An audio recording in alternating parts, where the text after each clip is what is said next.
top story this hour, Ethiopian Muslims mark the 1442nd Eid al-Fitr across the nation.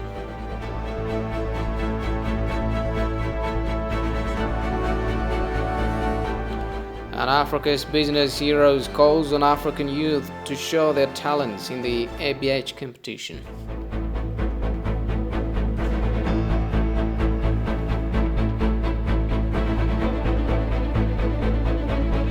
A very warm welcome to our Day's News Hour. I'm Solomon Danya. Thanks for joining me. President of Ethiopian Islamic Affairs Supreme Council Haji Mufti Omar Endri said urged followers to consider and help the destitute while marking Eid al-Fitr. The 1442nd Eid al-Fitr holiday is marked colorfully across the nation with various religious events. Gushmalis Osmo.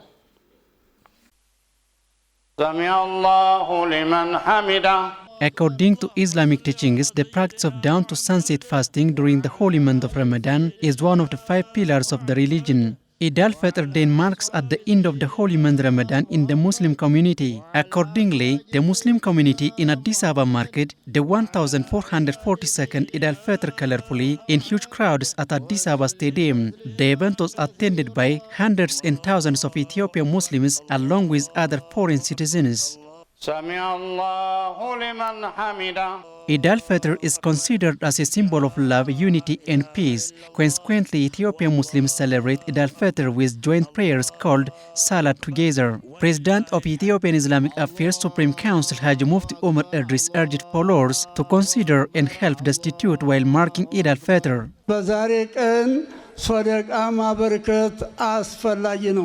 According to Quran, during Eid al-Fitr, we have to rejoice and present alms to destitute, patients and elderly people. According to Prophet Muhammad's religious teaching, we have to be peace-loving to all those who seek peace. We have to follow this religious command. We have to fortify peace, love and unity to apprehend our development. If we maintain our unity, we will defeat anyone. ተዛሬ ቀን ክጀላ ልመና ማብቃቃት አስፈላጊ ነው። አላሁ አክበር።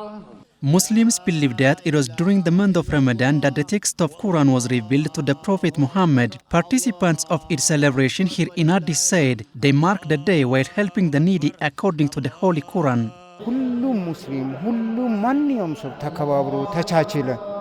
According to our religious teaching, all Muslims should live in love, respect and tolerance, sharing to the needy. The holy month of Ramadan is considered as month of humanity, which we share and care to other people more than ever. May Allah give us love, unity and end the pandemic. Allah ፍቅር ይስጠን ያመጣብንን በላውን በሽታውን አላህ ያንሳልን.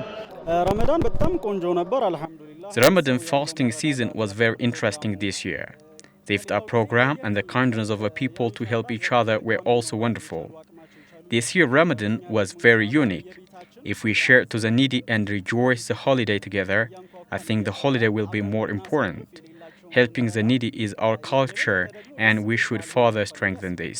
ባህላችን ነው ይበልጥ ደግሞ አጠናክረን አንድነታችንን አጠናክረን ሰሚዐ አላሁ ሊመን ሐሚዳ Allahu Akbar. Speaking on the occasion, Deputy Mayor of Addis Ababa City Administration, Adanech Abeebe, said the holy month of Ramadan has contributed a lot to promote the value of togetherness among Ethiopians. የዘንድሮው የረመዳን ወር በተለይም በመዲናችን አዲስ አበባ ከሌሎች ሃይማኖት ተከታዮች ጋር በመሆን በጋራ በማፍጠር አንድነትን በማሳየት የአብሮነት ሴቶቻችን ላይ ያንጃበበ የመጣውን አቧራ ለማራገፍ ትልቅ አስተዋጽኦ አበርክቷል።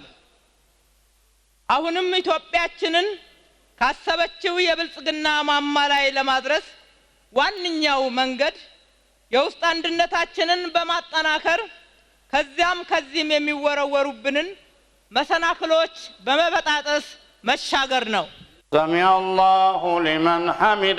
Meanwhile, the Ethiopian Islamic Affairs Supreme Council commended those who supported the peaceful conclusion of the holiday.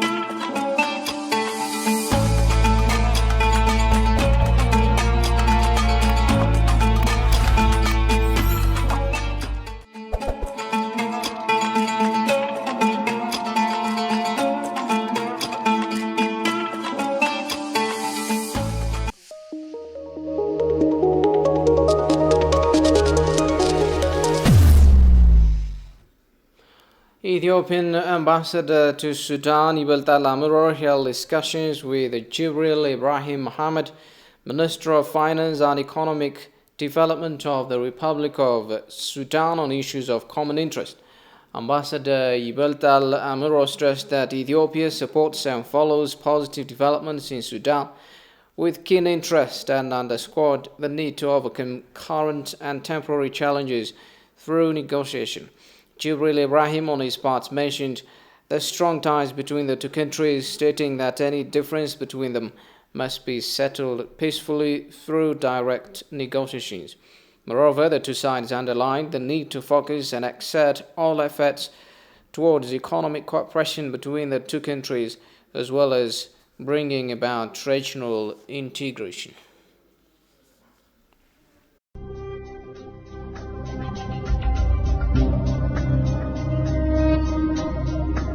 Ethiopia is the source of the Blue Nile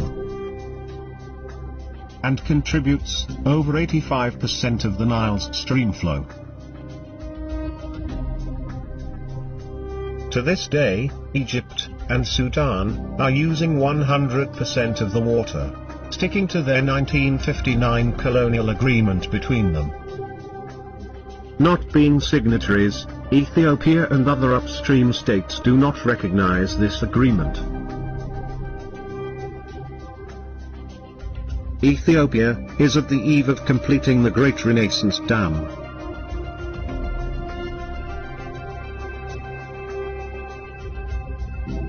Costing over $5 billion that is being paid by ordinary Ethiopians.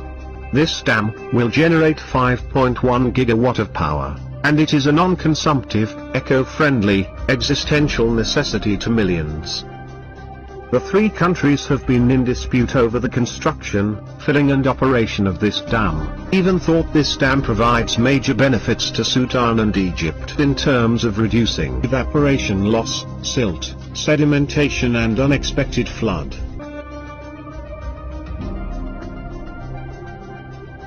This dam is not just about generating power. It is a matter of survival for millions of Ethiopians who deserve a dignified life as their Egyptian counterparts. This is Addis News Hour. Africa's business hero says it is contributing its fair share for the socio-economic empowerment of Africa, granting over $1.5 million to winner entrepreneurs from across the continent. The initiative has been encouraging youth groups to address the socio-economic bottlenecks of the continent since its commencement. In an exclusive interview with ABC, head of partnership and programs at the Africa's Business Heroes, Zahara Batia, called on Africans to expose their talents and actively participate in the ABH competition. Alula Taklamariam reports. Good evening, ladies and gentlemen, and welcome to Africa's Business Hero Show. Tonight, 10 entrepreneurs from the African continent will pitch for a live competition for a share of $1 million in shared money. Our contestants shall have 15 minutes to win over the votes, the likes, and the impressions of our judges. Africa's Business Heroes directly supports talented and promising African entrepreneurs through its namesake prize competition. Each year, the prize selects 10 business heroes from across Africa that competes for their share of $1.5 million in grant funding. 3 contestants will be the next round. One is Christiana Quizara. Yes! I think she really deserves a big round of applause. In an exclusive interview with EBC, head of partnership and programs at Africa's Business Heroes, Zahara Beti, called on Africans to expose their talents and actively participate in the ABH prize competition. We would love to see entrepreneurs from Ethiopia in our top 10. So far, we haven't yet had any Ethiopian entrepreneurs in our top 10. We've had in our top 20 and in our top 50. And we hope that this changes this year. So my advice would be to apply. Fortune favors the bold, as we say at ABH. And so I suggest that all eligible entrepreneurs who are watching this, and who've tuned in, take the bold step to apply and bet on themselves. It can be an intimidating process, but we believe that you are problem solvers and we want to recognize that and we want to support you the way we can. So my advice is to visit africabusinessheroes.org, set up an account, read through our guidelines, and begin. It's a bit of an extensive application. It takes time, and we only have 4 weeks left. So I highly encourage all those who are listening and who are eligible to apply as soon as possible. During the competition, participants have also exclusive access to training, mentoring, and learning programs, as well as to a community of like-minded African business leaders. Zahara expresses the role of the grant funding given to finalists in supporting African youth entrepreneurs to galvanize the economy of the continent. Entrepreneurs can leverage the ABH Prize to continue the important work that they are doing. Now more than ever, the world needs entrepreneur heroes to help local communities find recovery and growth once again. And we've seen from our own examples of our finalists who have stepped up to the plate, the role that entrepreneurs can play to fight COVID. And so we think that this grant fund come in at a very timely moment to provide funding to entrepreneurs that can help them navigate the COVID-19 pandemic and the challenges it's brought on, but also to importantly find additional solutions, to find innovative solutions to address the challenges brought on by the pandemic.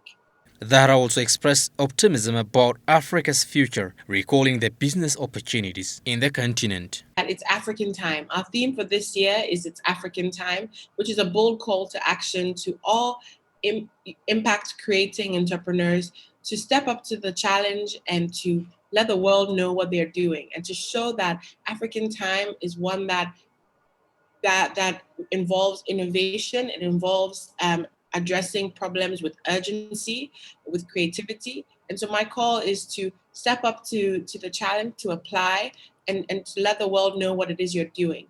Africa's Business Heroes is the Jack Ma Foundation's flagship philanthropic program in Africa.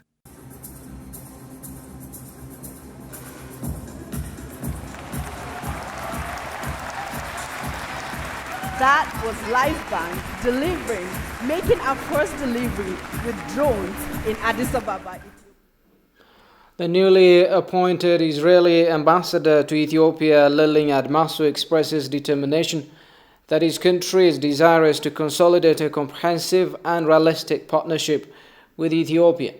In a consultative forum held recently in Addis Ababa, his deputy Otanieli indicated Israel has a lot of innovations and technologies to share with Ethiopia. Daniel Kassan has more.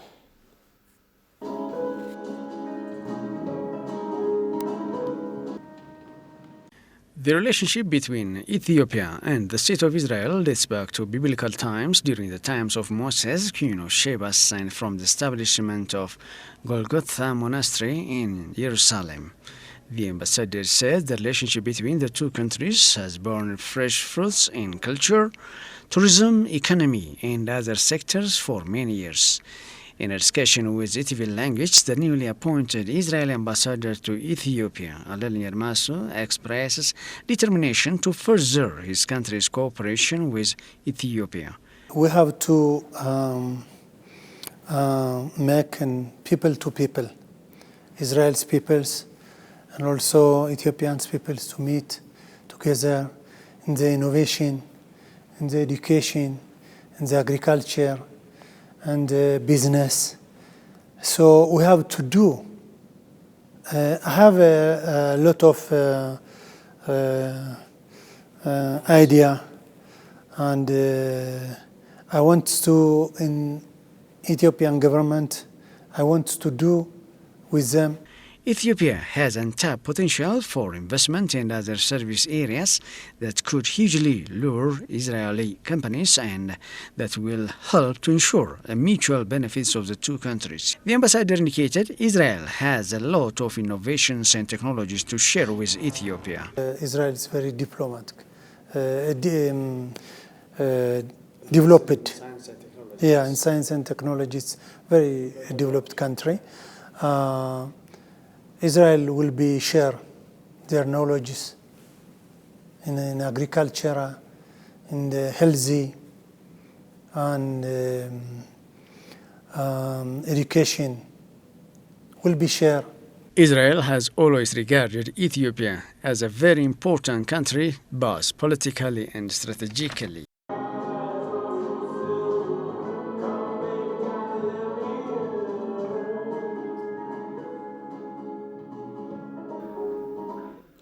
Ethiopian government is undertaking maintenance works on Tekeze hydropower dam to swiftly maximize power generation capacity. The plant's power generation capacity has been reduced because of lack of maintenance and disconnection of power transmission lines. Sintayo Tamrat tells us more. Tekeze hydropower plant in Ethiopia started operation in 2009. It was built to generate 300 megawatt power, but currently it's producing only half of this amount. Two major factors are stated for the reduced power generation of the dam. አሁን ሁለት ማሽኖች ኦፕሬት ያደርጋሉ። በእነዚህ ሁለት ማሽኖች Currently, it's producing about 140 megawatt power with its 2 units. The reduction of power is due to two reasons. First, we could not easily access spare parts for maintenance work. The second problem is the conflict in Tigray, which was accompanied by repeated disconnection of power transmission lines. These two factors have reduced the power generating capacity of the Tekeze hydropower dam between October and March. The plant is functioning at its half potential. This is due to lack of spare parts and protection issues. Another problem is last year's flooding, which damaged the control cable. Since this dam is functioning at half of its potential, the water in the reservoir may cause some damage to the dam because of overflowing when the rainy season comes. እንደምትመለከቱት ግድቡ መያዝ ከሚገባው ውሃ በላይ As you see here, the dam has more water than it used to hold at this time of the year. It should have reduced by 20 to 30 meters. The water may cause damage on the dam because the water can overflow when the rainy season comes after months.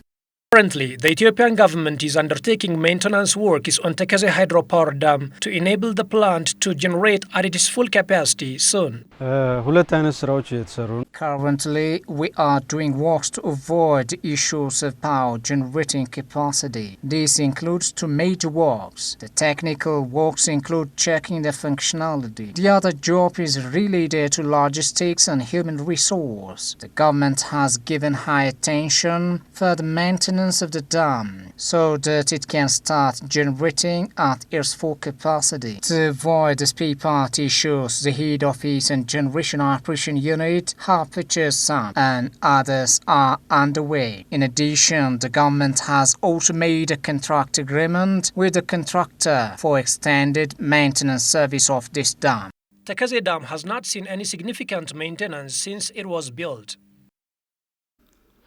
Before we go, a quick reminder of our top stories. Ethiopian Muslims mark the 1442nd Eid al-Fitr across the nation.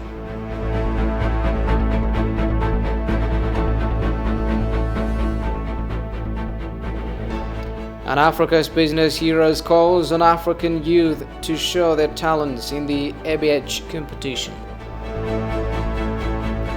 Well, that's it for the news for me, Solomon Dani, and the rest of the English team here in the studio. Thanks for watching. Have a good day.